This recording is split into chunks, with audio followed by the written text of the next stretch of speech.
Tell me what you see when you look at me.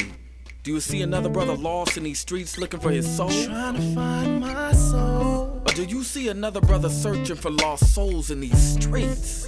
A street soldier. Street soldier. Here to help you get that chip off your shoulder, warm your colder days and sober your drunken ways, and find a way to help you get over these hurdles placed in our path. And this is not meant to amuse you. This is for all those who have questions but are afraid to ask. I won't be afraid. I won't be afraid. No. When times get hard, you lose your way. Open your mind and hear what I say. This is a message for the hard and the soft. To those who tune in weekly and to those who keep an eye out for 8 p.m. on Sundays and turn their radios off. The truth hurts. The cloth has been pulled. We're walking around half dead. Use this show as your IV. Alive and Free is a new movement. We've achieved self-destruction. A street soldier promotes self-improvement. Streets couldn't be no colder, so I gotta be a soldier. It shouldn't be this hard for me. Even when it seems so hopeless, I gotta keep my focus. I'm glad to be alive and free, yeah. Streets couldn't be no colder, so I gotta be a soldier. It shouldn't be this hard for me. Even when it seems so hopeless, I gotta keep my focus. I'm glad to be alive and free, yeah. Good evening. This is Lady Estelle and the Street Soldier crew. And we are back this Sunday to spend the evening with you. Your host this evening is thrilled to be back in the studio. And for us to be alive and free. All right, you got through that one, right. baby. I'm sorry. Yeah, don't give me a look. Dr. Joseph E. Marshall Jr. Good evening, Lady Estelle. Good evening. I'm working it out. Good evening. I like Money Mike so much better. I love Money Mike. I just like the sound of it. They used to call me that at Comcast. Yeah, okay. Money Mike. All right. I like Money Mike better than Fillmore Mike. Why?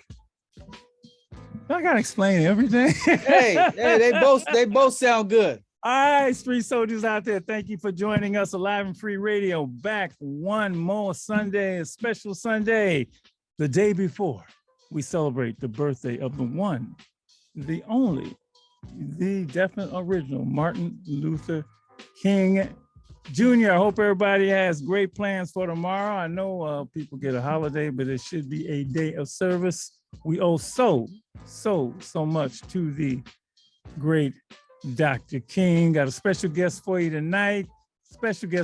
Someone who knew him personally. Been on the show before, but we had to get him again. And he's actually celebrating a birthday himself. He'll be on in a few moments. And Mike, I'd like to begin this with, since it's Dr. King's birthday, I'm gonna give you a little Dr. King trivia, sir. Okay. Lady Estelle, would you join me in the trivia with Michael? Hey, by the way, Yes, sir. can I call you Michael? Yes. I mean, My family call me Mikey. I They ain't say going that Mikey. far. That's cute. Yeah, they call me Mikey. They used to have a commercial. Is there a commercial about some little Mikey named will eat it. Yeah, Yeah. yeah. Well, I ain't gonna go that But far. the name Michael is such a powerful name. Yes. Thank you. It is I love my name. the archangel, Well, then why you let everybody call you Mikael. Mike? Huh? Mikael. I do the same thing. Well, go ahead. Michael. What, Mikael? Mikael. Right. Archangel. Archangel. Yes. You could find the biblical thing and everything, can't you? I I don't mean that as a joke. Yes. I'm serious. That was Pretty funny much. though. She can't. It still was Tell funny. you Sometimes God it in all tries to be things, funny. don't you? That's right. Oh, okay. Yes, sir. Michael. Do you know? Help me with this. Dr. Martin Luther King's birth name. No. Mm. Can we do that? Tick, Martin tick, Luther ding, King ding, Jr., ding, right? Ding, ding. It wasn't his original name. Ding, Oh, ding, wow. ding, I didn't know that. Ding, ding, ding, ding, ding, ding, ding. And the answer is, Lady Estelle, would you please tell me, If you please? know yours. Michael? Yes. That's the name he was Wow. given. Yeah, that's why I did that. Wow. Yeah, so you and Dr. That King, is the name he was given. That's awesome. and if you was a junior, you'd really be with it. But Right. I am a junior, but yeah. But my last name is the King. It's It doesn't Fontelli. matter. Okay. You're Michael Jr. Okay, got you. Okay. Sorry. Okay. Martin Luther King was the youngest male ever to win the what? Nobel Peace Prize. Rookie of the year. He was the youngest, but what age? He was 25. Plus 10. That's 10, 35. 35 years old. Oh wow. That was pretty good though. That was the youngest at any time. Okay. Slam dunk contest. Now listen to this. He skipped I didn't know this, and he skipped the 9th and the 11th grades, Wow. and he graduated from high school, what age? 16. 15. 15. Wow. And he went to what college? Morehouse. And he graduated at the age of? The house. 19. There you go, 15 plus. Wait, hey man, look, we ain't got nothing to give away. We did have something to give away to Sometimes you. they be having super seniors though. You know, they need 6 years at SF State. Oh, no, I got those. I'm paying for some of those. Okay. I had to whittle their time down because it's costing me money. Gotcha. Okay. Hey, Doc. Yes, sir. Lady, you know, you remember some of those. You got any more on your trivia thing that we give to the kids? I should have had you bring your test. That You give. really should have. Yeah, I didn't think about that. Mhm. Uh, Malcolm wants to say something. Oh, hold on. you gotta. If you don't have a question, then you can't come in. No, okay, I can't come in then. What's up, man? What's up, so how you doing? I'm just thinking, listening to you might have to do a little Street Soldiers Jeopardy, a live and free Jeopardy Oh show. yeah, I'm that'd gonna do be that good. one day. I'm gonna You know, a little Dr. Marshall Trebek. that-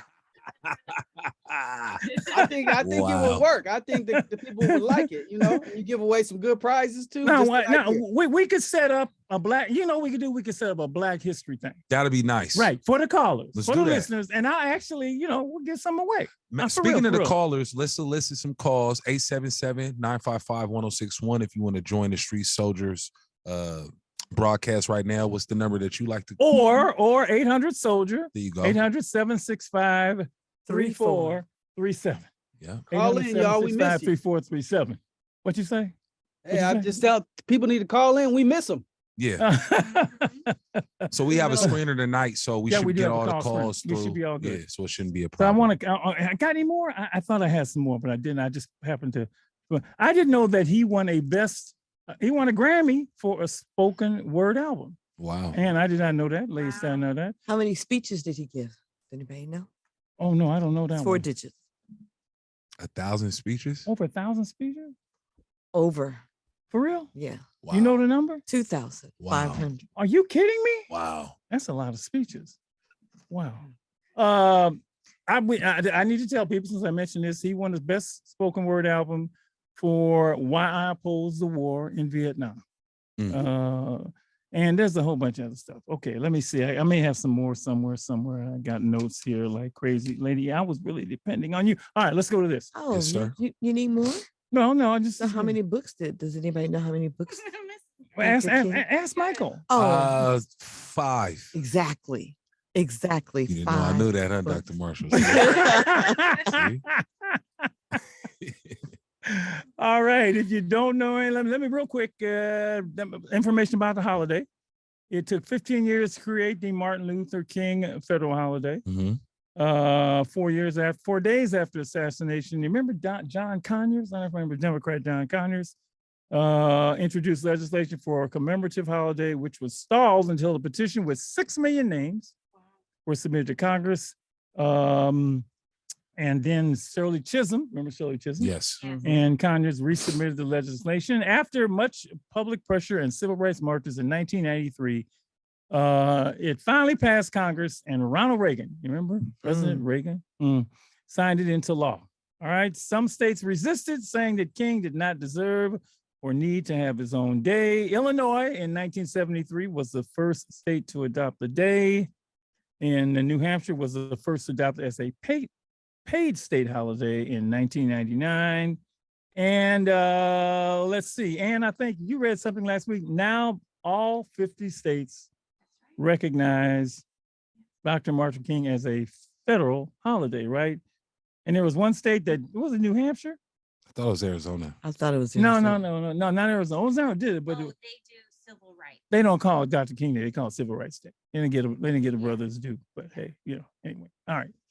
That's how the holiday every year we celebrate it. Love Dr. King, love Dr. King, love Dr. King. And in recognition, how much time? Do I got any time to give any news? I don't want to do any news. I want to do any news. That was good. That was good. That was the news right Okay, there. let the news go. We're going to celebrate this. Dr. King, with someone that knew Martin Luther King very, very, very well. Martin Luther King's personal speechwriter. What's the one I want to say? Lawyer and confidant. Okay. Dr. Clarence B. Jones. And I got Clarence's bio here, and I printed it out, and it's like 3 pages. And wow. And small. That's really small type print. So let's welcome, I think he's there. Let's welcome my man, the one and only Dr. Clarence B. Jones via Zoom, who's joining us via Zoom, to Street Soldiers. I don't see him yet, but he's coming. Okay. Got you. And this man, I remember meeting him, say maybe 13, 14 years ago now. And okay. We were at a lunch together, and it was a bunch of guys, and we sat around, and somebody introduced him as, this is Dr. King's speechwriter. And wow. I said, what? Who? So he and I and a gentleman named Roy Clay went off in a corner, and we ended up talking, and the rest is history. This is my hero. Okay, stop it. Don't even go. This is my hero. This is the man. This is the Godfather. Oh, here we are. I can see you. This is the Godfather. This is the man. This is the authentic King guy. And before we do anything else, I think we should all see, it's Dr. King's birthday tomorrow, but somebody else just had a birthday. And so, Lady Estelle, would you please 1 week before his. Yep, 1 week before, singing happy birthday right now on the air to the one and only Dr. Clarence B. Jones. Tell me what version. Come on you now. like. Well, you can have the Stevie Wonder one or whatever you prefer. Happy birthday to you. Happy birthday to you. Happy birthday. Happy birthday to you. Happy birthday to you. I feel you. I got it. Happy birthday. Happy birthday. Happy birthday. Last time I'm going to close it out. Happy birthday to you. Happy birthday to you. Happy birthday. Thank you. I thought Lady Estelle was singing. Yeah. I'm never gonna make it to America's Got Talent, but that don't matter. What's up, my brother? Love you, man. Hey, Happy man, birthday. I'm so glad that you're taking a little time out to pause and reflect on our beloved, magnificent MLK, brother. He was something else. You, man, I know this. We're gonna get through. It's obviously I got a special thing set up for you. I got a bunch of surprises for you, but let me just say, I just want to talk about you a minute. You are authentic Dr. King. You taught a class at USF from slavery to Obama. Yes. You've done so much for the Institute up there. You did so much for the university. You've been all over the world talking to folks and bringing Dr. King's message. And, when I described you, by the way, let's tell everybody, Les, we can go now. Is that possible? Yeah. Yeah. Well, hang on. Can we go?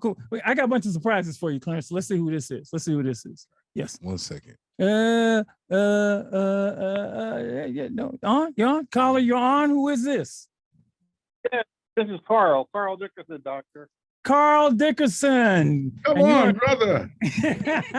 My brother from another mother. That's right. How you doing, Clarence? That's my brother from another mother, Carl Dickerson. Lord, I want to take this opportunity. I want to take this opportunity, Doctor, to wish Clarence a happy belated birthday greeting, and to say a few words about him and our relationship. Go right ahead. I have Dr. Clarence is my fourth brother from another mother.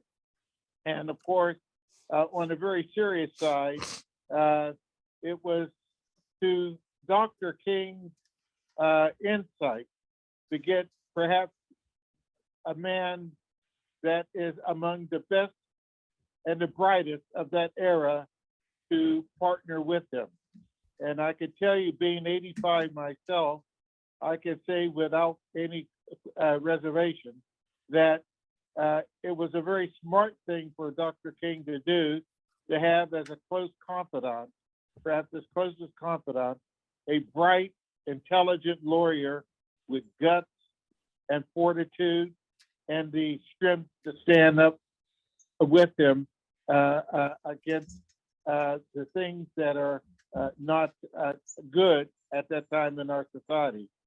So I think the story hasn't been fully told yet, in spite of your two books, Clarence, about the unique relationship between you and Dr. King. And I wanted to congratulate you. Society and friends would like to congratulate you.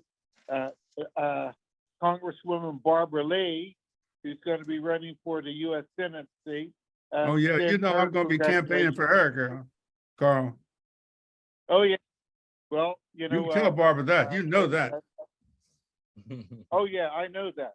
But also know that without you and Dr. King, there would not be a vice president from our community. There would not be a person, young, bright, intelligent guy like a King Jeffries in Congress. There wouldn't be another gentleman as the president of the Democratic Club. There just wouldn't be the progress that we've made today. And thank you so very, very much. I know you. I know you like a brother. And I know that you have courage, and we've been blessed to have you here. And I hope that you stick around another 10 or 15 years, my man. Oh no, we're going for double. He's 92 now. I'm going for 184. Come on, brother. Come on now. Carl, I love you. You know that. Carl and I, man, 40 years or more. Lord have mercy. So it's been wonderful knowing Clarence. You know, it's interesting, Dr. Marshall, that the people who need the who should be in the spotlight the most, who are the very ones who crave it the least. Yeah. Yeah. You know what I mean? Yeah, I know exactly what you mean. Yeah. And that's Clarence. He doesn't crave the spotlight, but by golly, he deserves it as much, if not more, than most people. You know, and there's clear thinking. Let's think about the Wall Street situation. Our young men and women in Wall Street right now owe an awful lot to Clarence Jones and the role model he was with Sandy Wild and the others, and so many other things he's done. So you know, I'm overwhelmed. And Clarence. Oh please, man. Please, this is Dr. King's birthday. It ain't about me. Well, it's about you today. Yeah, it's about both of y'all, because you know he didn't do it by himself. You were with him. You're authentic. Well, that is the real for deal. sure. So, Carl, thank you so much, man, for calling in. And this was a surprise. He didn't know about this. Okay, so I wanted him. You know, last we were on a big Zoom and seeing every year we got Clarence. I'm celebrating every birthday. Okay, he gonna hear from me every birthday. And if Carl is really like. Carl and I are very close. Oh man, please. Carl, thank you very much, man. I got a couple other folks that want to join in, so thank you for calling. Thank you so much, man. Thank you, Doctor. You got Thank it. you, Clarence. You got it. I'll talk to you later. We got another one. Somebody else calling for you, Clarence. Who's this? Who you're on? Caller, you're on. Who is this? This is Margaret. Margaret from Oakland. Margaret Russell. Is this Margaret Russell? This is Margaret Russell. Oh, come on now. birthday. I don't want to have lawyers smarter than me on. Go ahead, Margaret. Wish him happy birthday. Happy birthday. Hey, Margaret, how are you, sweetheart? And lots of love. Right. I'm not going to be talking to you later this week. That's right. Tuesday. Tuesday, that's what I thought. Yeah. Looking forward to it. All right. Thank you, Margaret. Thank you for calling. All right. All Take right, thank you. care. Okay. All right. We got another one. Bye. Hey, we got another one, Clarence. All right. Who's this? Who we got here? Caller? Hi. Who is calling? Who is- Hi. who- Yes, who- it's Lisa Weitzman. Are Get we? on out of here. Oh my You're on. God. And You're guess who on. I'm with, Clarence? It's Sherry and And James, your godson. Hey. and we're Get not, out of here, man. Get on out of here. we're not at all. who we We're got? just all like exchanging our love stories with you. Happy birthday. Happy birthday. Now this is Yeah. this is my extended Jewish African American family. All right. We're what we call in Yiddish, it's called mishpucha. Huh. Mishpucha means a very close family, and so and also I heard his voice. Man, there's James Mitchell Jr. That's the baddest dude walking the earth. James Mitchell Jr. is from Louisiana, and I'm so proud of him. If I start talking about James Mitchell, I'm gonna make myself cry. Oh, wow. He is authentic, man. I mean, a poor boy from Louisiana ends up going to the Wharton School of Finance, ending up being a top executive of GE, managing multi-billion-dollar portfolio. I mean, he is. In fact, he's down in Dellen. They're holding a special program honoring the legacy of Blacks and Jews working together in Louisiana. And James, since I know he's going to be there, James is fulfilling a dual role. He's going to be coming home, and he's going to speak on my behalf and our behalf. Oh, wow. Oh, that's wonderful. That's beautiful, man. Thank you, But James. let me tell you, thank you. I'm delighted. Let me tell you my favorite Clarence Jones story. Yes. Years back in 2010, we had at GE, I was a senior guy at GE, and every year the African American employees get together from all over the world. Almost 3,000 Black GE employees from all over the world get together. Dr. Clarence Jones, the Honorable Dr. Clarence Jones, is the guest speaker. Tore the house upside down. Tore the house upside down. Left them in tears. Left them in tears. And I want you to know, they still talk about that. They still have those pictures. They still talk about you at General Electric when you came and dropped the word about the life and times of Martin Luther King and your role in it and your legacy. So you will just go on and on and on into perpetuity, Godfather. And I just love you. Happy birthday. Happy birthday. I love you, James. Oh, And Sherry and Lisa. thank you so much for calling in and wishing Clarence. That is some surprise. Thank you. Thank you, man. Thank you. Okay. Clarence is the best. We love him, and there's nobody in the whole world like him. Nobody. All We right. love you, Clarence. All right. That's Sherry and Lisa. That's my booker. Wow. That's lovely. Okay. Bye. We're Thank sending you. love. Okay. Yeah. Good you. night. Good night. Wow, Clarence, look at that, man. They know, you don't know. When I was 17 or 18, I could speak Yiddish, man. I don't feel like I speak it now. So I was.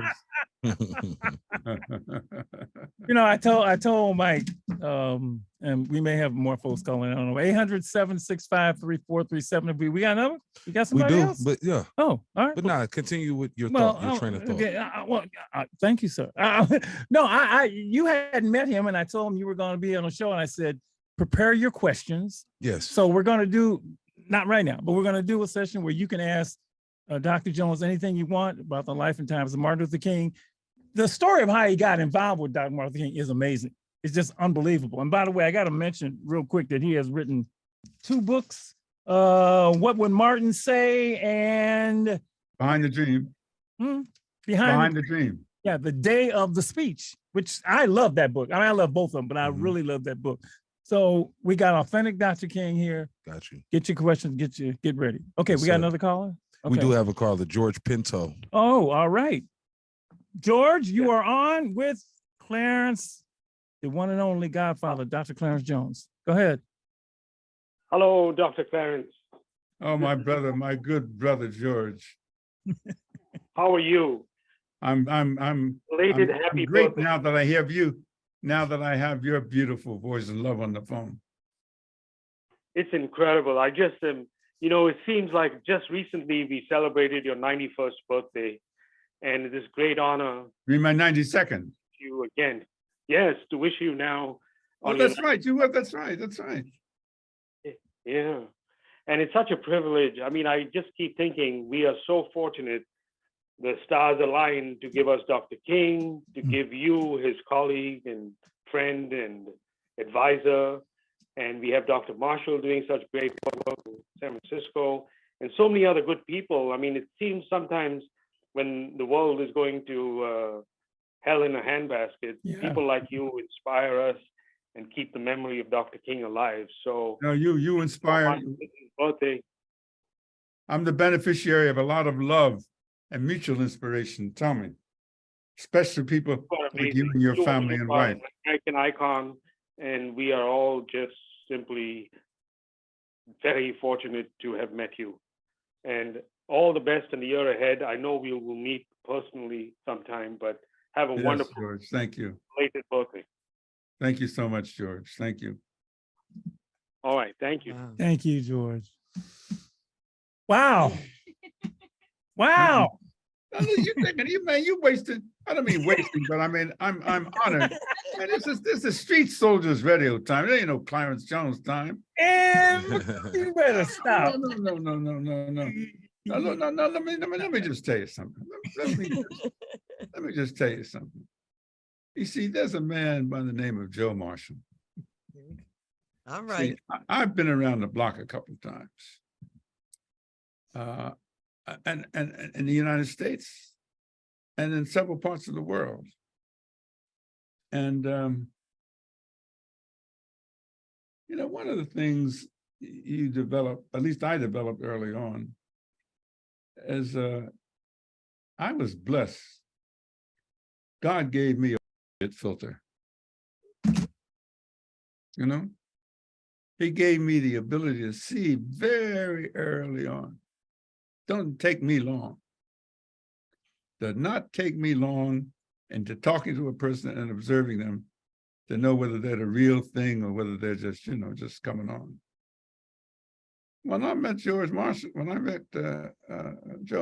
I had to think back. I said, "No, is that brother for real?" And the more I got to talk to him, we have I know we're on the radio, but we say, you can't make that up. You can't impersonate. Because we are on the radio. I'm sorry on the radio. What I'm trying to say is that you cannot impersonate. You cannot fabricate. All right. There's not enough hours of time in a day to fabricate the authenticity of a Joe Marshall and his life story and what he seeks to do 24/7. Now, I don't admire many people in the world. I admire several people, okay? But I don't admire, so my admiration is really judicious. That's the word I'll use. And not only have I come to admire Joe Marshall, I've come to love this man because I see what he has dedicated his life to. Martin Luther King Jr., let me just tell you something.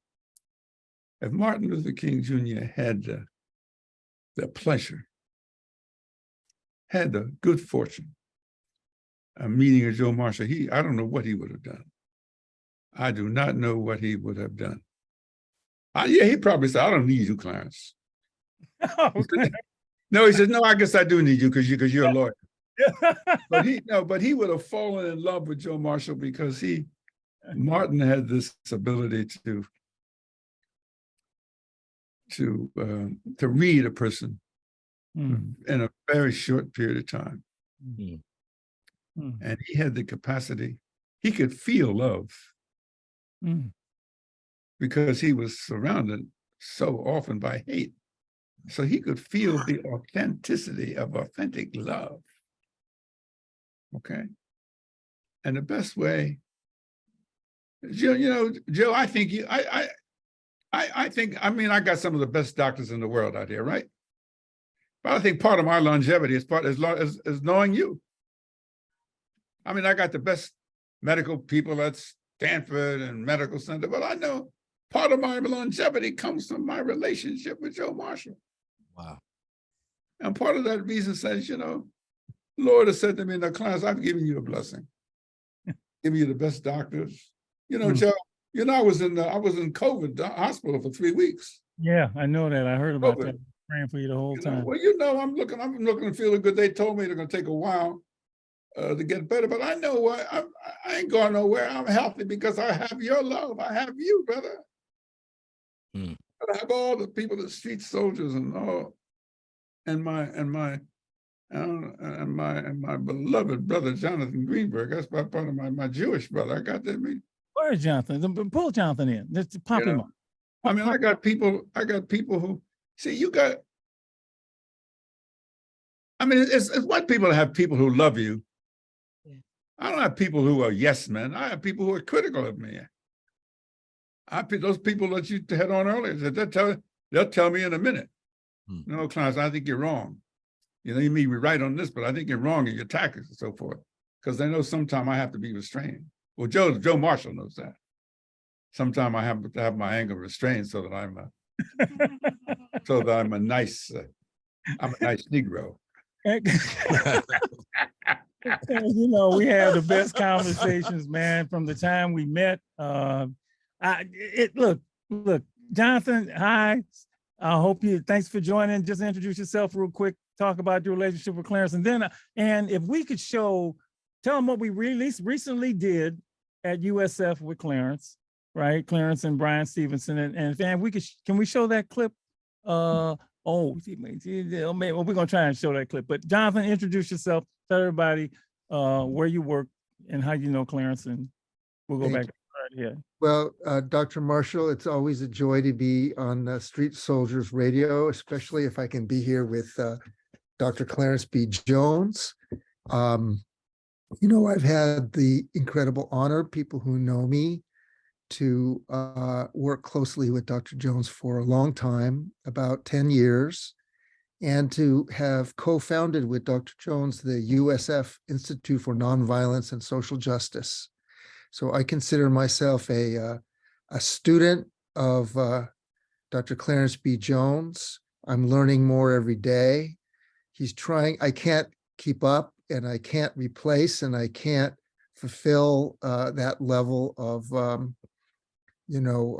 accomplishment, but I can learn and try my best. So I'm honored to be able to be close to Dr. Jones and to learn from him all the time.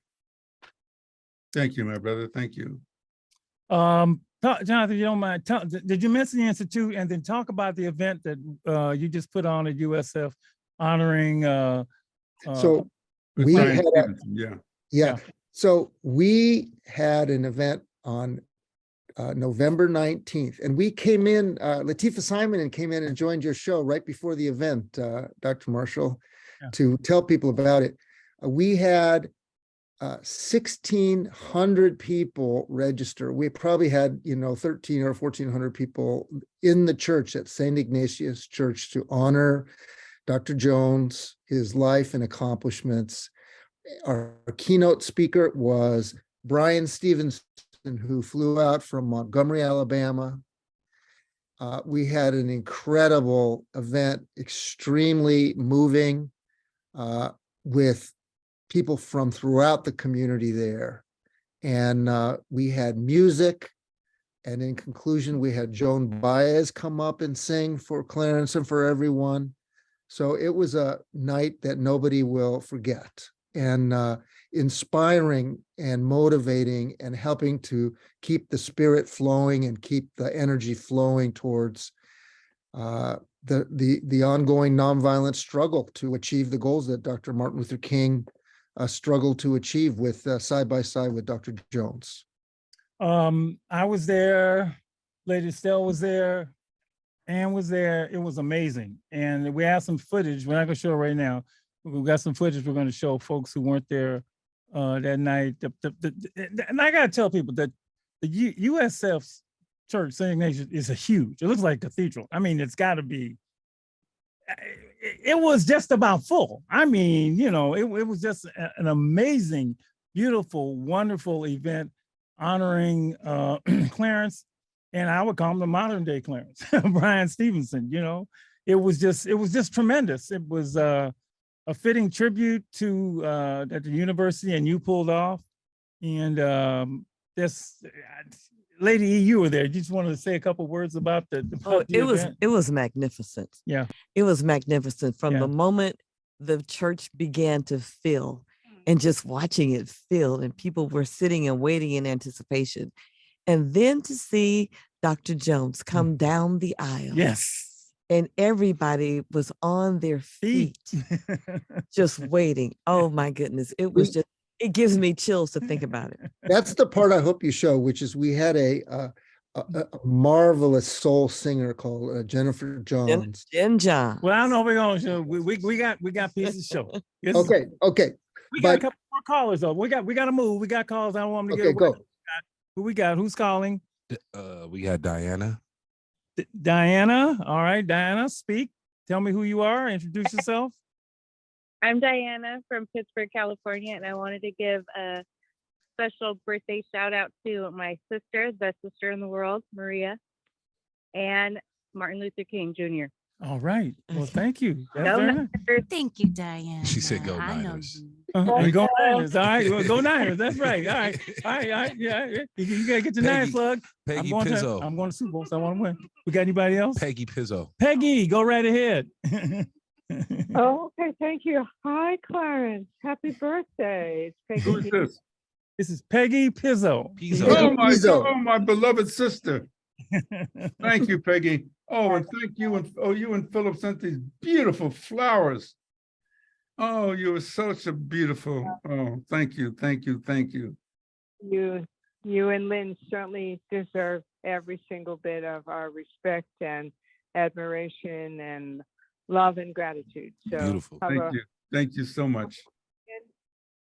Have a great weekend. Okay. And take good care now. Bye. I will. I'm feeling much better. Thanks. Okay, I want you to, I got another surprise for you. So I think in the waiting room, are they there?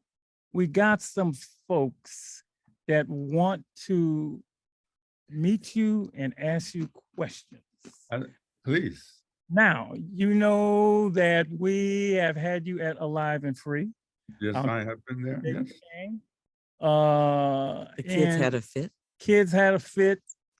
And we got new kids. And yes, thanks to you. Yes. We were showing them Montgomery to Memphis, right? Last Tuesday. We did ladies. What were we doing, lady? It was Citizen King. Citizen King. Sorry. Oh, okay. And Citizen King and Dr. I'm sorry. I mean, you know, sometimes I get a word, sometimes you let me have a couple. All right. So in the scene, in the documentary, Dr. Jones, Dr. King was giving his I Have a Dream speech. And so as he stood there and he said, I have a dream today, in that magnificent voice. And so I had them pause and I told the kids to take a look. And you were not visible at that particular point, but I said, just on the other side of Dr. King, there is a man who has been in this room. He was right there. And so they looked at the scene and I said, he was right there. In fact, he wrote the speech. He wrote the speech. And guess what? He has been in this room. And one of the young men who was in the class was at the event at St. Ignatius. He said, "You talk about Clarence Jones?" I said, "As a matter of fact, he has been in your classroom, the classroom where our young people meet." And you know what? You know how some kids, they sit in their chair like this. But when I said he has been in this room, he is a friend of Alive and Free. He sat up. He said, "You mean Clarence Jones?" I said, "Yes, as a matter of fact." And so for them to see that this is history, this is history. It's not because what we see on TV, whether it's in the form of documentary or however the make is, it's not considered believable. But I say he's just on the other side of that man's elbow. And he has been in this room. And you know what? The kids said, I mean, I could just feel it. Really. Now, this is more than history. This is real. And these are the young people that are on the screen now. So what I did. Oh, I see that smile, Ari. That's right. That's right. This is, I would like for each of you to meet Dr. Clarence B. Jones. Dr. Martin Luther King, personal attorney, speechwriter, personal confidant, the man who brought the letter from the Birmingham jail out of the jail. Okay. The man who wrote the first 6 paragraphs. 7.5 paragraphs. 7.5. See, I better be accurate with Dr. Jones. And he is all of that and so much more.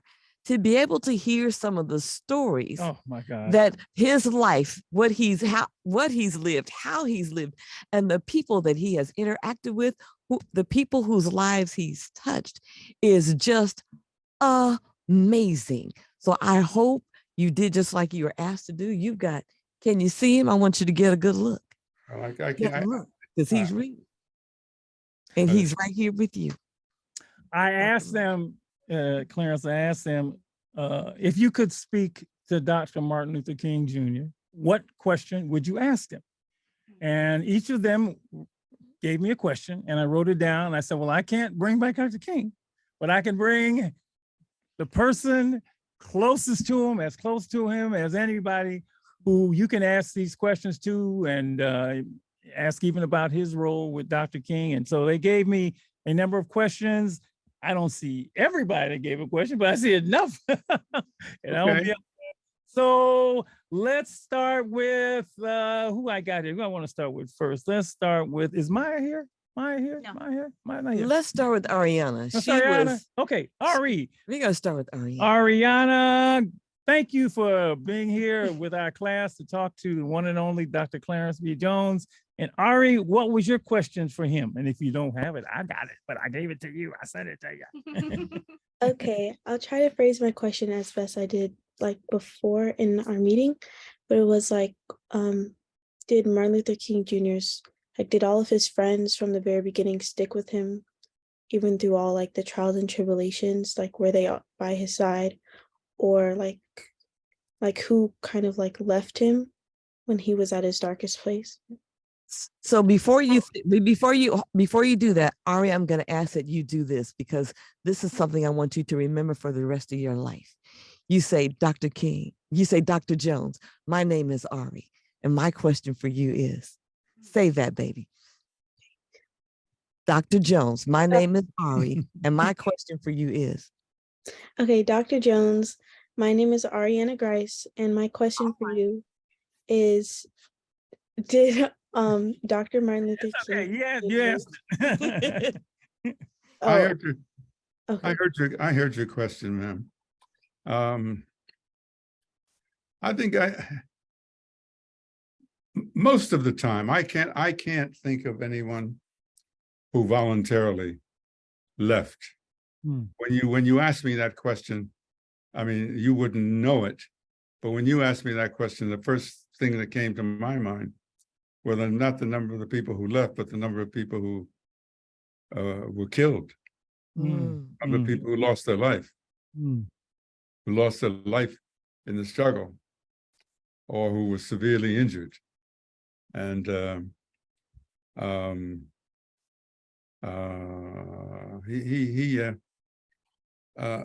we don't have the time except to say that he was like all of us. He had fear, but different than most of us. He had something that he believed gave him a shield against fear, and a shield, and that is, I'm quoting him literally now. The love, his words, the love of my Lord Jesus Christ will protect me, and this is a paraphrase, will protect me more than anything you, Andy Young, more than anything you, Bernard Lafayette, more than anything you, CT Vivian, more than anything you, Clarence, more than anything you, well-meaning, will try to do for me, or Bernard, I can't think of your brother Bernard. I know you love me, and I know you want to try to protect me, but just stop all that foolishness, because you can't. Only person who can protect me is the Lord of my love, Jesus Christ. So I know you want to. I know Clarence particularly. You want to go and get on the phone and shout at Burke Marshall, Deputy Attorney General, and tell Robert Kennedy, blah blah blah. Don't forget about all that. You know, I know you want to protect me, but I have something that the federal government cannot provide. All right now. It's Sunday. But Clarence, my friends, I'm Jonathan. I'm gonna pull back, but I want to ask a question of Clarence. In response to this wonderful question, can you briefly tell some of the young people that when he spoke out in Riverside Church against the war in Vietnam, there were allies in the civil rights movement who turned against him? Isn't that right? Oh, allies. I mean, I'll give you one of the best examples. These are fraternity brothers. He went to a Morehouse with him, and who has subsequently become pastors himself and had their own churches. And they had previous invitations for him to come and speak. But after he spoke, and there were pressure from the Johnson administration, these are my brothers from Born, they withdrew their invitations. Oh, wow. They turned their back on him. You understand? Yeah. Thank you. Ooh. I had a question. We want to hear from the kids. Yeah. I'm gonna sorry. No, you're right. I'm sorry. All right, let's go. I'm so caught up in what they're saying. Go ahead, Mike. No, I'm just letting you know that we got 4 more minutes till we switch over to the to the Zoom. 4 minutes on radio. Facebook We'll Live. go straight to Facebook. We'll stay right here with that. Yes. Let's go to God. Who wanted to ask me? Evan, are you here? Evan, yes. Yeah, I'm here. Hi, Mr. Clarence B. Jones. My name is Evan Michael. My Hi, question Evan. was, if would Martin Luther King Jr. still have went through what he went through if he knew if he knew his inevitable fate? Like, would he have done it again if he knew he would end up dead at so young? Oh, there was no question. There is not a question in my mind. In fact, I recommend to you, because we don't have the time, you can go online and listen and hear the speech that Martin Luther King Jr. gave at the Masonic Temple on April 3rd, 1968, the evening before he's going to be assassinated the next day. Parts of that speech are quoted in which he says, I may not get there, I may not be there when you get there, but I've been to the mountaintop and I looked over and I've seen the promised land, and I know that we as a people will get to the promised land. But that's a long, thoughtful speech that he gave. That's the last serious, thoughtful speech he gave before he was assassinated on April 3rd. Go online and listen and watch him speak on that occasion. You know, Lady E talked about the number of speeches that he's given, Clarence. And I know, and everybody knows that I have a dream speak, but I personally, I mean, just that, I've been to the mountaintop. It's hard for me to listen to that. Oh. it's painful, but it's like, this is I'm ready. It's prophetic. It's perfect. That's the word. Yeah. That's right. It's prophetic. Amazing. It's an amazing speech. I always say he was the greatest combination of a speaker and doer at the same time. That's correct. He spoke, but he did. And a lot of people talk and don't do. Some people do and don't speak. Dr. King could absolutely do He both. walked the walk, talked the talk. Yeah. Okay. We got what, 1 minute before Got we go? 1 minute. Yeah. One okay. minute, yes. Well, I don't want to start a question and Right. get into it. You want to? So yeah, thank y'all for listening to the Street Soldiers, live and free radio, with Dr. Marshall, Lady Estelle, and Clarence B. Jones. Happy birthday in celebration of Martin Luther King Jr.'s birthday tomorrow. You can continue. We'll continue this conversation on Facebook, live.com /Stay Alive and Free Radio.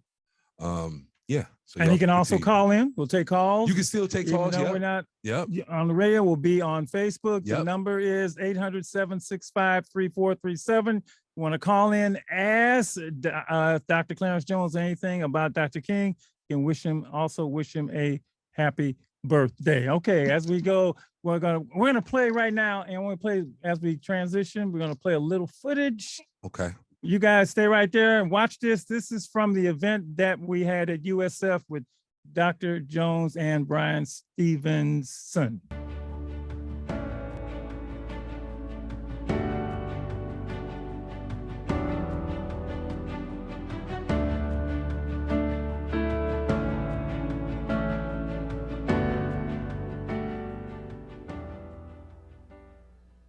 When I was a young lawyer looking to make a difference, Dr. Jones was the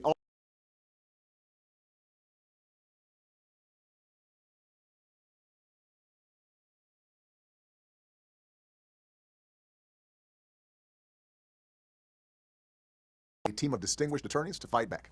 When Dr. King was thrown in a jail cell in Birmingham, it was Dr. Jones who helped secure the money for his release.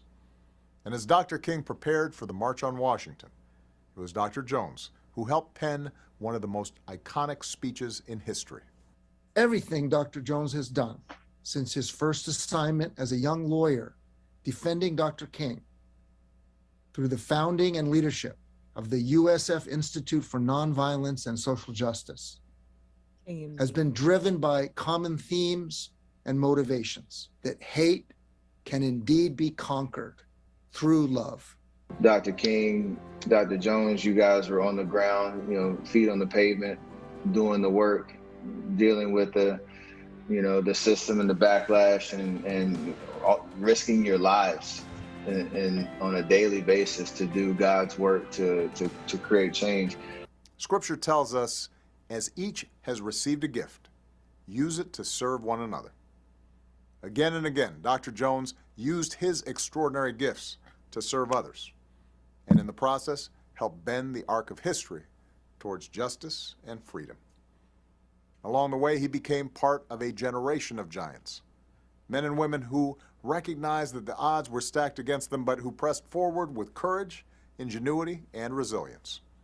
Visionaries who endured the smack of billy clubs, the blast of fire hoses, and the solitude of jail cells, so that we might enjoy the freedoms that they were denied. Tonight, we celebrate one of those heroes. But I don't think Dr. Jones would be satisfied if we used this occasion to simply look backwards. Because if there's one thing that his story teaches us, it's that we cannot rest, not until justice rolls down like waters and righteousness like a mighty stream. My name is Chinwe Apara. Okay, just a little bit of flavor, and you obviously know why I did that. I wanted the young people to see who was talking about Dr. Clarence B. Jones, President Barack Obama. And that came from an award, I believe, Jonathan, that Dr. Jones got earlier last year, right? Right. For the Thurgood Marshall, the Thurgood Marshall Award from the American Bar Association. You could knock me off I was knocked down with a feather. I had no idea. There's no higher than having that man, President Obama, speak about you. And then the other person young people recognize, Golden State Warriors All-Star, Steph Curry, who is a very good friend of yours. Oh, yeah, my godson, please. Who, you know, I got to sneak in with you at the Warrior game because Yeah, you were there, right? Right. too. So that was just one small part of that extraordinary night at USF saluting the one and only Clarence B. Jones. All right, let's go back to our young people. What? Oh, what? Say something. You got one more call? Dr. Jones? Hold on. We got another caller. But if they call in, we're gonna get them. Okay. Well, let's go to Mr. Greenberg, then we'll go to the caller. He had a question, Mr. Greenberg. Just want to say that I would love if each of the young people, when the young people ask a question, I would love it if you just said one sentence about yourself, anything you want about where you go to school or where you live, something to so we can have a sense about you. Thank you. All right, we're going to go to Rich. Okay, Rich, say your name. Rich in San Francisco. Rich, you there? Rich. Sound like he's not there. Rich, you gone? Okay. All right, we're going back to, okay, all right. 800-765-3437 if you want to call in and talk to Dr. Clarence Jones. All right, I'm on this eeny, meeny, miny, mo. Jerome, it's late where you are, so you stayed up late to do this, so go ahead and your question for Dr. Clarence Jones. Hello, Dr. Clarence Jones. My name is Jerome Holland. I'm out in Georgia. And my question was, how did Dr. King feel after his house got bombed with his children inside? Because I know he had to be strong for the movement in the public, but I would like to know how he felt on a personal level. Well, I can, how he felt is about how he told me how he felt. He was a human, and he was, first of all, he was most concerned about the safety of his wife and his family. He was unnerved, but again, he fell back on his belief of, no, you can't firebomb me. I mean, yes, you can hurt me, and you can even try to kill me. In fact, you may kill me, but you can't stop me. You cannot stop me.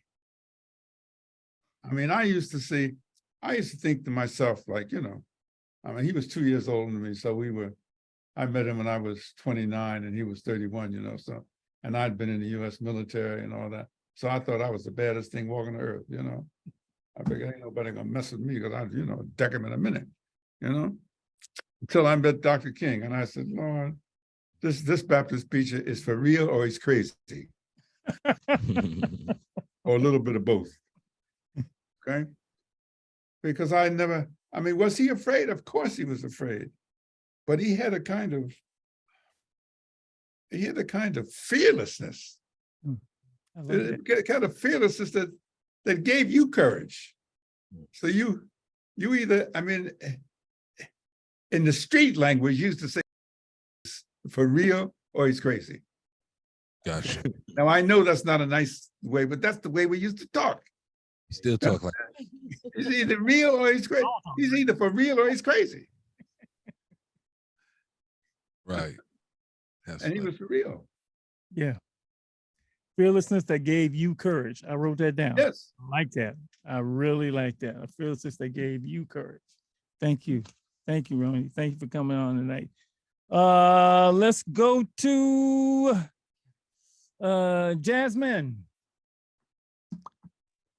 Good evening, Dr. Jones. My name is Jasmine Keel, and I joined a Live and Freeze program through the Giants because I'm a Willie Mays Scholar. And my question for you is, what do you think about the progress that was made compared to his time, your guys' time back then to today? Do you think the world would still be structured like this after all this time? And by like this, I'm speaking on how racism still exists and the acts of hate crimes against people of color. Thank you for your question. We would not be able to look back and ask the question you just asked me had it not been for the leadership of John Lewis, Martin Luther King Jr., C.T. Vivian, Andy Young, and a lot of people Okay.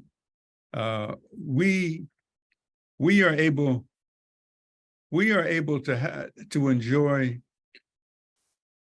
much of the freedoms which we were been constitutionally guaranteed but denied for centuries. We were able to have much of the enjoyment of that because of not only Martin Luther King Jr., but unknown to me, and certainly unknown to you, but hundreds and hundreds of thousands of people that he set in motion, that he demonstrated along with, as I said, John Lewis and others, demonstrated that if you want to have your rights, you got to go out and get them, because you waited too long for somebody, quote, to give them to you. You understand? If you want your freedom, you're going to have to go and take it. Nobody's going to give it to you. Right. What was his famous phrase? Why we can't wait. Why we can't wait. I'm going to ask a couple of young people in here, but I'm going to combine their questions. Maya asked, what made you choose nonviolence over violence? And then Jennifer, I don't think I see Jennifer. Her question was, were there times when you wanted to be violent? What did you do to stick to what you believed and not go against that? That is a very profound question because, as I said, I met him when I was 29 and in February 1960. And we were together until I was 37 and he was 39, 7.5 years later. And only maybe 4 to 5 years in the relationship that I began to change. When I began to say, you know what, Clarence, you may think he's crazy, and maybe he is a little crazy, but he's got something that you need to pay attention to. And that is called fearlessness. I had to believe that either he was crazy or he was generally fearless. Now, fearless doesn't mean that you aren't afraid. He was afraid, but he was fearless. And the reason he was fearless because he had something I didn't have. He had an abiding commitment. Ain't nobody gonna hurt him because it's Lord Jesus Christ going to take care of him. So Clarence, I know you love me. Andy, I know you love me, and I know you're trying to protect me, but don't get up, don't get on the phone trying to reach Burke and Marshall and Attorney General. They can't help me. Because I'm protected by something that they cannot provide. So as I began to, I was with him like, as I said, maybe into the 6th or 7th year. I said, that dude really believes this. He really believes this. And he turned me around. He made me believe that although I thought I was the baddest thing walking the earth and nobody did, I played football, been in the Korean War, been in the military. Not in the war, but I was in military service, trained, in fact, in special forces training. I was trained to kill a man in 90 seconds, 10, 15 different ways. And then I had to say, as bad as I am, and as courageous as I am, my courageousness came from craziness. My courageousness came from a belief that if I could be violent, I could protect myself. Yeah. And then he convinced me, no. Yeah. Greatest act of courage is to be nonviolent. And when I saw that, I said, that's the baddest dude walking the earth. Because he was fearless. Now, fearless doesn't mean you're not afraid. Right. There's a difference. Wow. Ooh.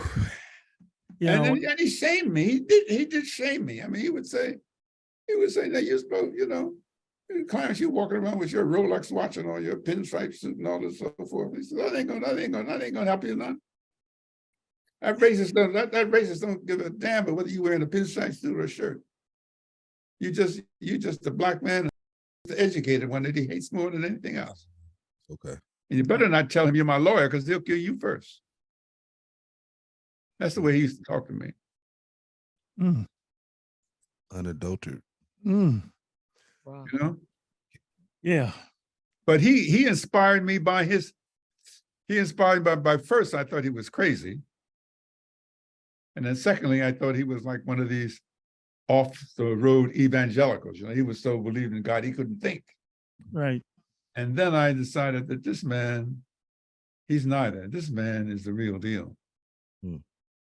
He is the real deal. Wow. Liam? His courage that enabled me to be courageous. I love that phrase. I actually wrote that twice. That's a great phrase, man. I've heard. Liam. Yeah, hello. Right Hello. Hello, Dr. Jones. My question, my information is I'm a 16-year-old high school student in San Francisco. That's the thing about me. My question to you is, how did he go through with it? What kept you pushing forward when there was so much hate against you? Well, although I was raised, and I don't want to take a lot of time, I was raised from the age of 6 to 14 by Irish Catholic nuns in a boarding school and so forth. But what kept me is that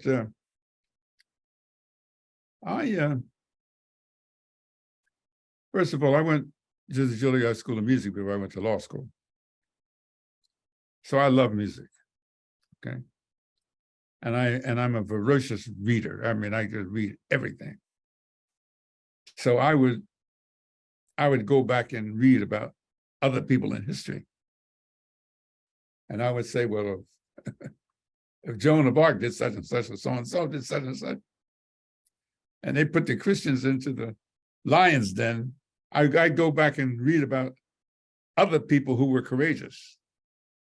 And I go back and read about those soldiers who volunteered to be soldiers in the Civil War. Okay. Now I said, now there are some bad dudes. I'm up there, walking around thinking I'm bad. No, I'm not bad. No. I began to have a distant admiration for courage that I either saw among other civil rights workers or courage that I read about. Courage that I read about, I mean, I don't want to get into politics, but I was going to let you know my politics. If you read about, I know it's controversial, but if you read about the life of Che Guevara in Cuba, now that's one of the baddest. That's one of the baddest walking dudes here. You don't have to agree with Castro. You don't have to agree, but Che Guevara had to be the baddest dude walking the earth. An asthmatic, but he believed in something so deeply. And Martin Luther King Jr. was not Che Guevara, but he believed in what he believed. He believed in his Lord Jesus Christ, and he believed in the righteousness of persons. He believed in something called the irredeemable uniqueness of personhood, the irredeemable uniqueness of being a human being. Nobody should have the right to denigrate another human being's value. Every human being is so, by definition, so unique and precious. How dare somebody say you can't come here because of the color of your skin? I don't think so. You understand? Martin Luther King Jr. made me humble. You understand? And you don't know. No, see, you don't know. You see a 92-year-old man, but you wouldn't want to know what a 29, 31, 32-year-old man who had been in the United States infantry, trained in the special forces to be an infantry killer. You know, when I got out of the military, I figured I wasn't afraid of anything. In fact, I was provocative. I dare somebody to put a hand on me, because they'd go down in a minute. My attitude, I knew how to kill a person in 90 seconds, 15 ways to none. I dared them to touch me. Now that was crazy. And also a lot, drinking a lot of that, vodka and Jim Beam and that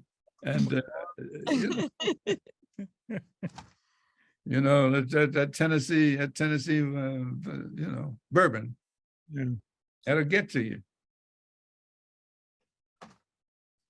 Any other questions? Alexandria. Hi, my name is Alexandria. I am an aspiring engineer, and I had a question for you. Yes. I was wondering about the fact that Dr. Martin Luther King was human himself and organizing the movement. I know it took a lot of people coming together, but from what I believe is that unification of everybody must have been very difficult, especially if there were times where he didn't have all the answers. So how could you describe the ways he was able to unify such a large group of people when he himself didn't always have the answers? I have to go back. He was a deeply religious person. Okay. And a commitment to religion that I didn't have, and I can't ever say that I ever had to the extent that he had.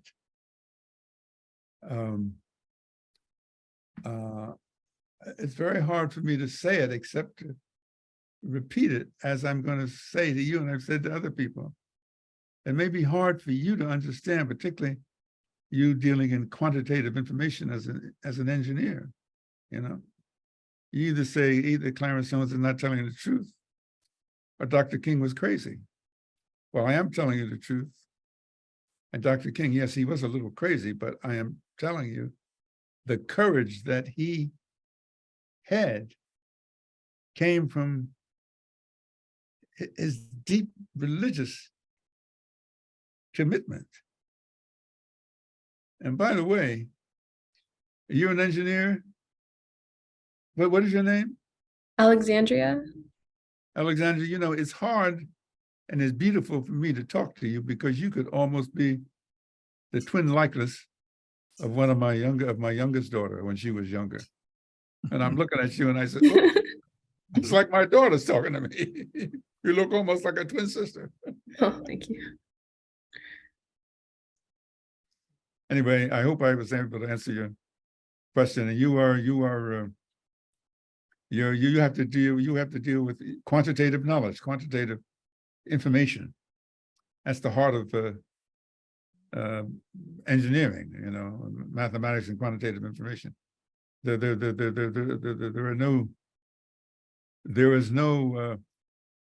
are no alternative facts in engineering. 2 and 2 equal 4. You know what I'm saying?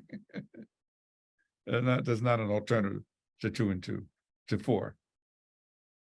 Yeah, Ann, go ahead. Well, Dr. Jones, I just wanted to share that Alexandria was able to attend the event at USF, and I remember her just being blown away by being able to see and hear you live in person, and I just thought that was. Alexandria, you want to say something about the event? Because remember, you were there, and I talked to you for a minute afterwards. You can tell him directly what you thought about it. So at the event, I didn't know what to expect. I thought it was going to be just a short address, but the way that it was organized to actually immerse us in how it was, what could is relatively like a few years ago, was incredible for me personally, especially when it came to, I really can't quote the entire event, but there was a part in particular where I believe it was Brian Stevenson was mentioning how his great grandfather actually illegally learned to read. And when Juneteenth came about and the slaves were freed, they still were not able to transition into society. We all had to rejoin. And so his grandfather would sit and read just to the people on his porch just to keep them up to date about society.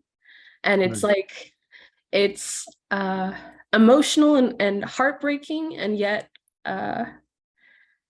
it takes a lot of perseverance, I think, for the people to be able to come from such a like a horrific place to being able to join society, to now being in the forefront of society, such as like some engineers that I know.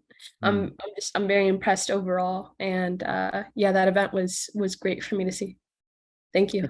As a great Baptist preacher and songwriter, Reverend James Cleveland, he used to say, "Lord, I don't believe you brought me this far just to leave me." That's right. I know that song. Understand? I don't believe you brought me this far just to leave me. Wow. Okay, I think there are three people who haven't had a chance to ask yet. I think Walida and Brianna and Kettery. Is that correct? And your questions are sort of summation questions. Walida, I'm gonna let you ask yours, but they're all pretty close. So go ahead, Walida. Okay. Hi, my name is Walida, and I'm in high school still. But my question was, what would he have done now? Like, with everything going on with racism and movements and like things going on, like right now in the world, like what would have done? Dr. King would have, he would have looked at the new kinds of information tools and technology that we have. And he would have charged us to put those tools and techniques in the interest of securing maximum freedom for our people. All right, he would say, I mean, for example, I said to somebody, if we had had a cell phone and a laptop, we had some 250,000 people at the March on Washington. And if we had a cell phone and a laptop, you'd have had 2.5 million people there. I'm telling you. Okay. And the thing that I'm most concerned about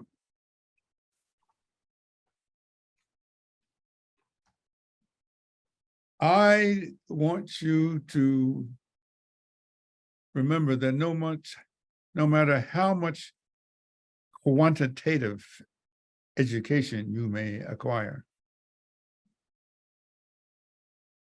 particularly in the areas that were not available earlier, and to the sciences and technology.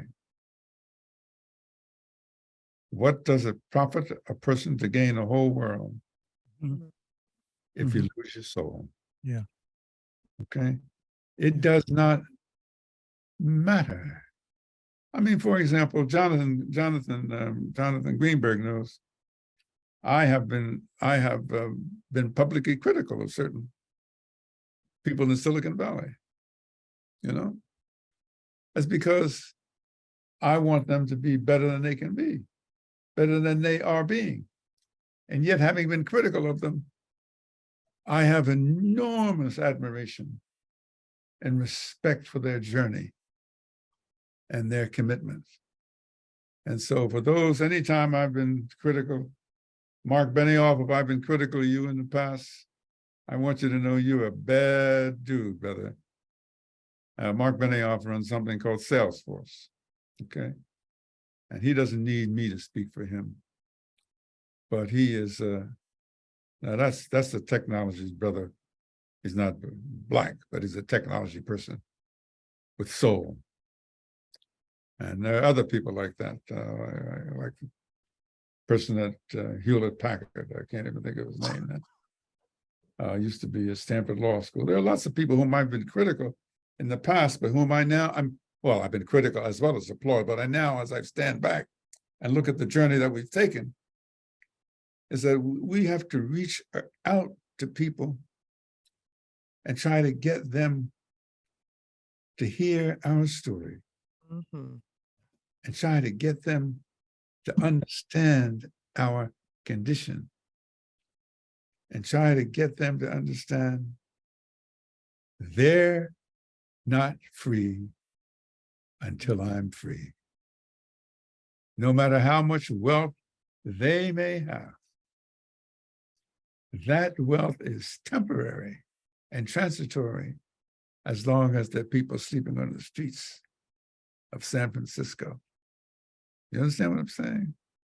As long as we have homelessness and gun violence, and as long as some of the mayors of some of our cities don't get a handle on what I call the black killing fields, blacks killing one another over some nonsense, gun violence. Is this what, have we come this far only to self-immolate ourselves out of foolishness? No.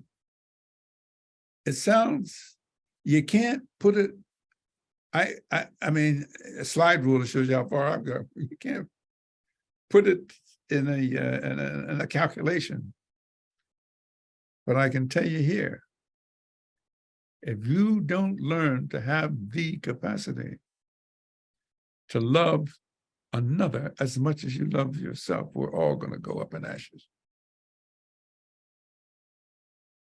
The most powerful, more powerful than the march of mighty armies is an idea whose time has come. And an idea whose time has come is unconditional. Unconditional. Not I love you if, not I love you but, not I love you only. No, unconditional love of yourself and of another human being who wants to share some of this space on earth with you. That they may have a different texture to their hair, that their skin may be a different color, that they may speak a different language. It's all irrelevant. Because relevant is that you have something so much in common. It's called the human condition of being a human being. That's authentic, Martin. Entitled to all of the love that you would want to receive from anyone. If you receive love, you have an obligation to give it. Don't receive love if you can't give it. You hear what I'm saying? Yes, sir. Don't be playing around with somebody. Don't be playing around with somebody. If you don't have the capacity to love, and listen to me, not love if you're 5 foot, not love if you only lose 50 pounds, I love you. Well, yes, always better to have less weight. If you only have put your hair a certain way, I love you. Well, no, you have to love somebody unconditionally as a human being because that's what you want from them. Rihanna? If you don't like the texture of my hair, that's okay. I'm not asking you to like the texture of my hair. That's irrelevant. It's not the texture of my hair, it's the quality of my soul I want you to love. You hear me? Doc, whew, man. Let me get these last two in. They're just And then Mike's got a unbelievable. question. We don't want to leave Unbelievable. out his question. Unbelievable. Brianna and Kettering, let's start with you, Bree. And yeah, go ahead, honey. Hi, Dr. Clarence Jones. I'm Brianna. I'm an artist in San Francisco. Hi, how are you? I'm good. How are you? That was my original question.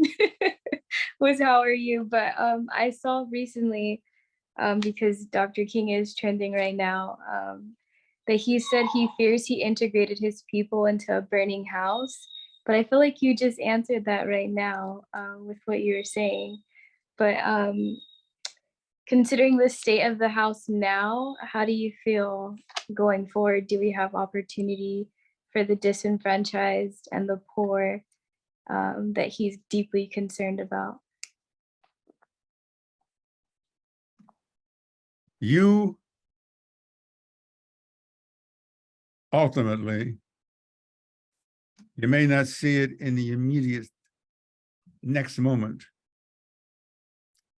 but ultimately, the quality of who you are, your self-worthiness,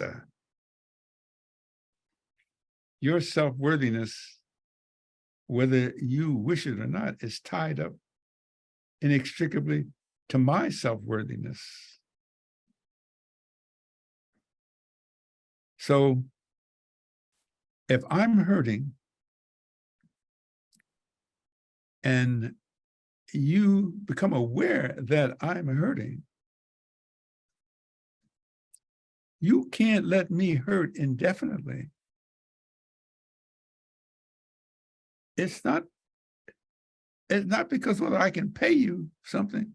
You can't let me hurt indefinitely, because my hurting is a reflection of the quality of the conscience that you have. My hurting is a cry for help. I may not have sufficient education to articulate it in a language that can be clearly understood.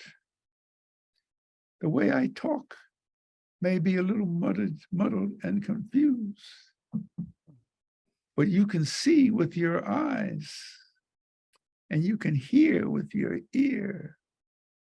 You can hear my sounds. You can see me. And as the people in the street say, do you feel me? Do you feel me? Okay. Do you feel me?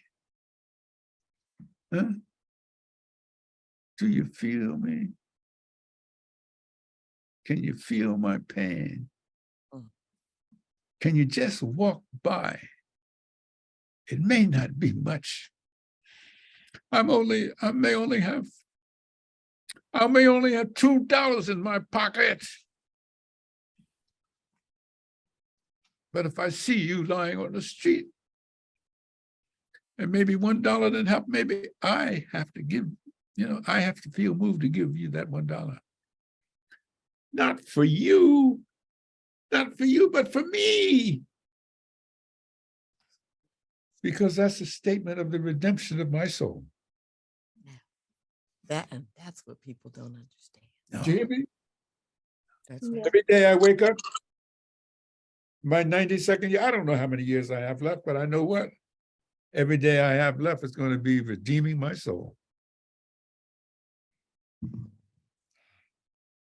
And I can't redeem my soul unless I help somebody. You understand? It's a wasted day for me in my 92nd years if I have not helped somebody. It's a fulfilling day for me when I have helped somebody. Symphony, let me get you in, and then I'll get Kettering. Hi, Dr. Jones. My name is Symphony. I'm a senior at University Prep Academy in San Jose. So Okay. for one of my questions I had, did Dr. King ever have this gut feeling like his dream was never going to come true? did the fear ever cross his mind that all this work would be for nothing? And then my question I had for you was like, where did you gain your sense of courage to aspire to work with him, even though you guys were like threatened every single day? Well, let me answer the last question first. I'll try to be quick. My parents were domestic household servants. They were too poor to keep me when I got to be the age of 6, so they put me in a Catholic boarding school run by Irish nuns.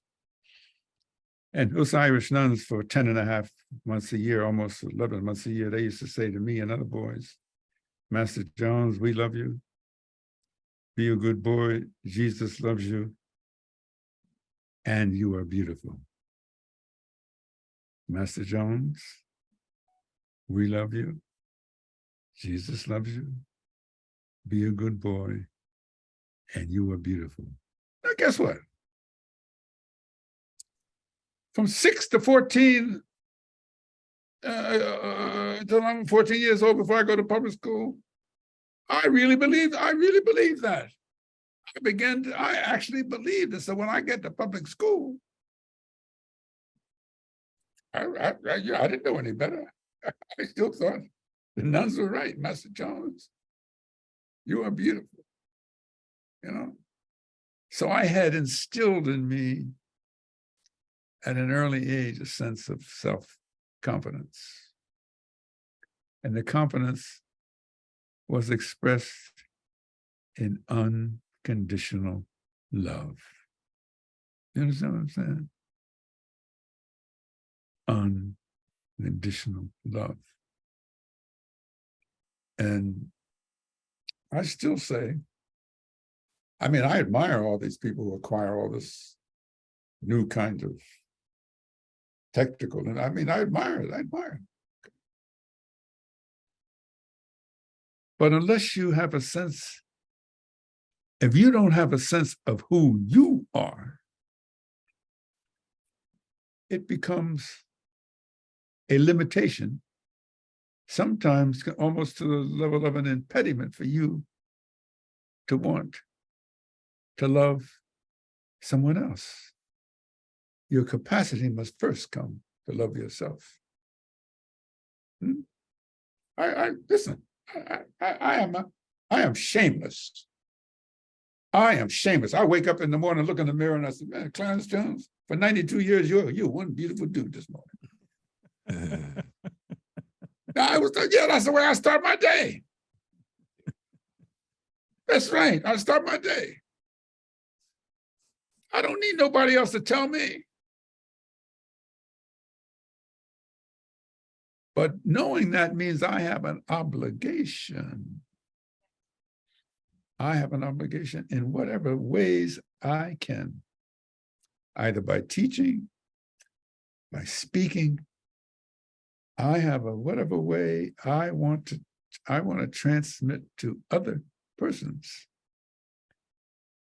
It doesn't matter the texture of your hair. It doesn't matter the color of your skin. It doesn't matter whether your nose is this way, your lips are that. It doesn't matter. It's all irrelevant. What's inside? What's inside? What's inside you?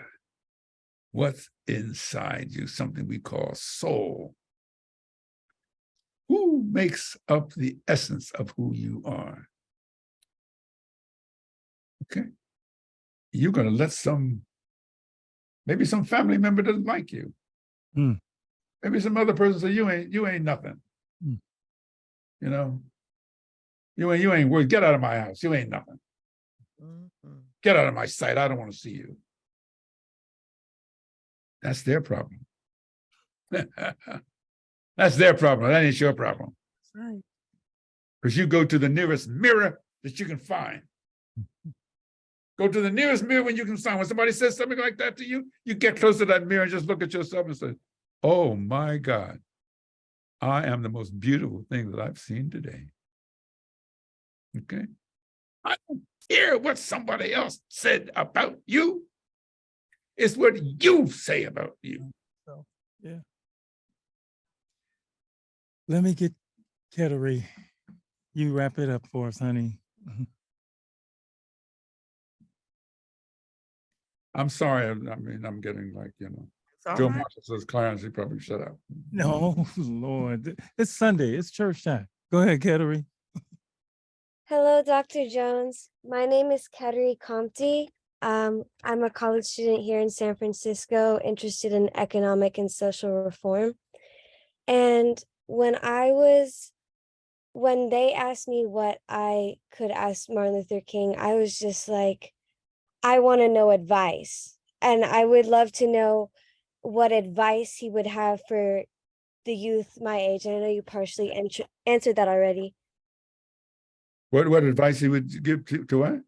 What advice he would give to young people today, and also what were you guys working on right before he was assassinated?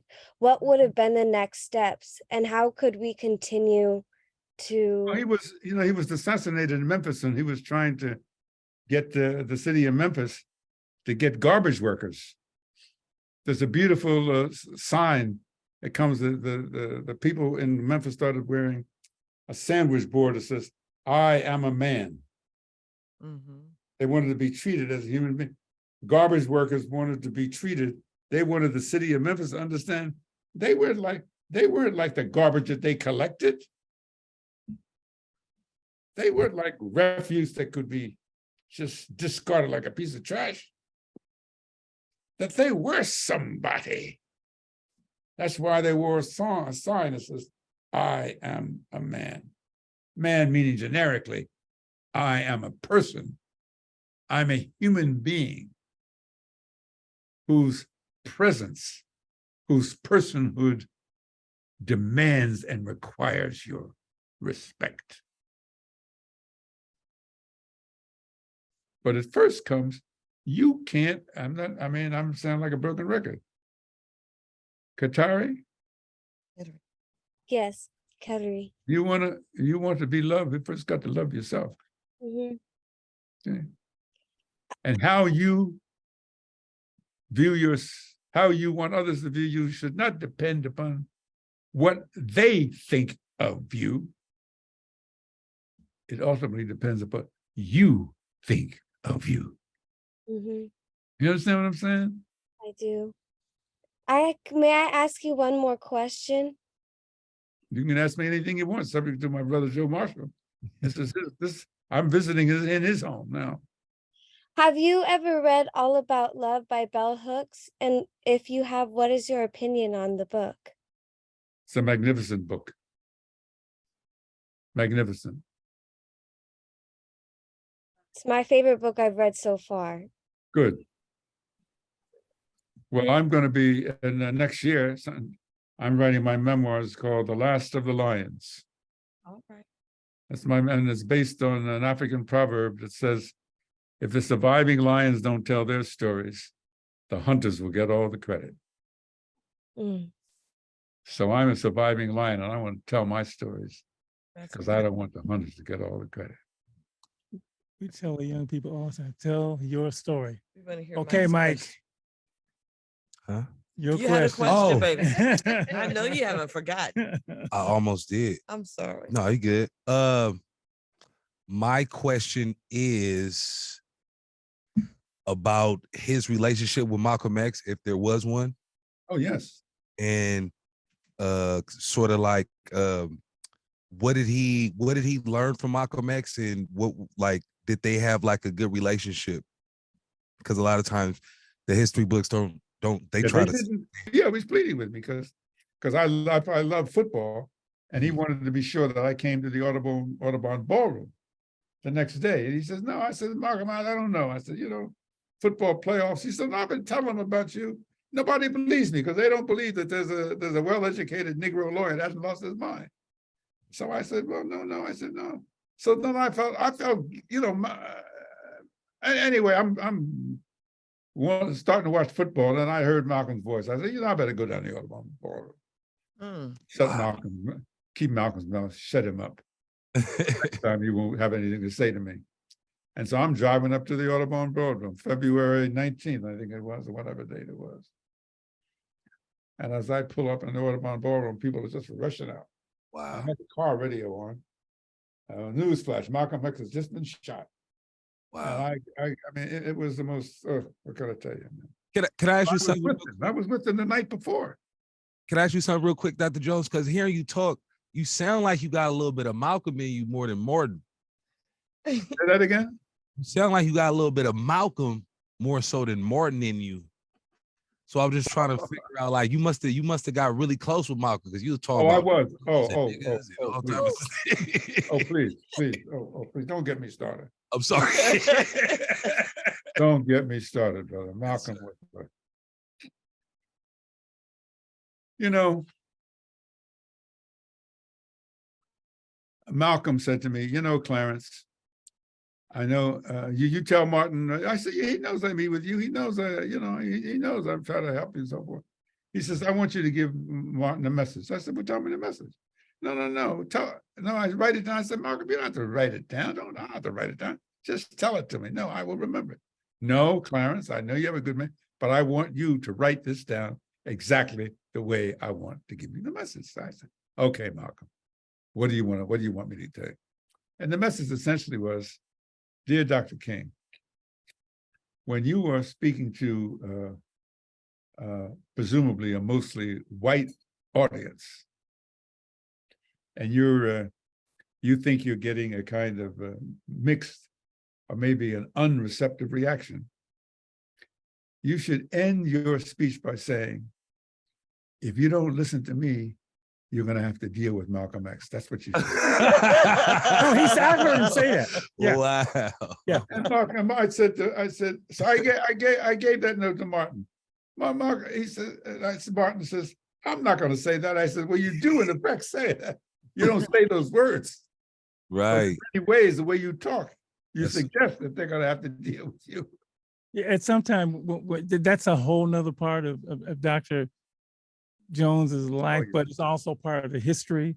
And they were actually working in context without knowing it, and actually were trying to come together at the end. He was trying to facilitate a meeting between Malcolm and Martin. I mean, that's why talking to him was like, it's like, oh, I mean, it's crazy. You just got the tip of it. Now, look, I don't know, Clarence, man, you see why I celebrate his birthday every year? I ain't playing. I'm not playing. And you know, I have a couple of pictures in my office that are treasures for me, and a couple of memories. One is I have a picture of me and Rosa Parks, which is like Rosa Parks, right? Right. I met Muhammad Ali when I was in college, and Clarence Jones. You know, I mean, I was Joe, you don't have time, but you know, I was the person who was a lawyer who put the financing for the fight, the Muhammad Ali fight in Zaire together. I was a lawyer. Right. Wow. The government of Zaire retained me as a lawyer. I'm sorry, the boxing commission of the government of Zaire retained. I jogged with Muhammad Ali in Zaire for 5 miles. Then after I finished jogging with him, I sat at the end of a little place in the gym, and he did 500 sit-ups. Wow. After we had jogged 5 miles together. Okay. Lady E, I gotta let you do what you always do. You wrap things up. Just talk to our kids and say thank you so much for being here tonight. The question just opened a whole bunch of other questions. Yeah. We'll see them Tuesday, and we'll talk about all of this. But Lady E, you wrap it up. There are moments that we absolutely treasure. And first, let me just say, Dr. Jones, what a joy and a blessing and a gift to sit with you tonight. To the young people, it's a mutual gift. Thank you. I'll keep quiet. Recognize and remember how precious this moment to be able to sit in, even though we're not at the feet of wisdom, history, not only Dr. Jones, but all that he brings about Dr. King. This is a moment in time that I hope that you hold with you and remember for always. After hearing him, what more is there to be said except we appreciate you, we love you, we honor and we celebrate you, Dr. Jones, as we remember Dr. Martin Luther King Jr., his life and his legacy. Thank you. Thank all of you. Thank you. Thanks, Clarence. Thank you, my love you, brother. man. You know, hey, man, this is, what can I say? We just keep on keeping on. Keeping on, brother. I tell him, man, I mean, this brother is more fired up at 92 than people are. Still fired. Oh, please, I'm just starting, yo. No, because for you, it wasn't it's not a move. It's in him. It's in him. When you get the spirit of revolution, and I'm not talking about bloody revolution, I'm talking about spirit of change in you, you don't lose that. If it's really there, you know. This morning with my sat on freedom. I woke up this morning with my mind. Sat on freedom. I woke up this morning with my mind. Sat on freedom. Hallelujah. Hallelujah. Hallelujah. Good night, everybody. Good night. Thank you so Happy. Thank you. Thank you for your wisdom. Thank you. Night.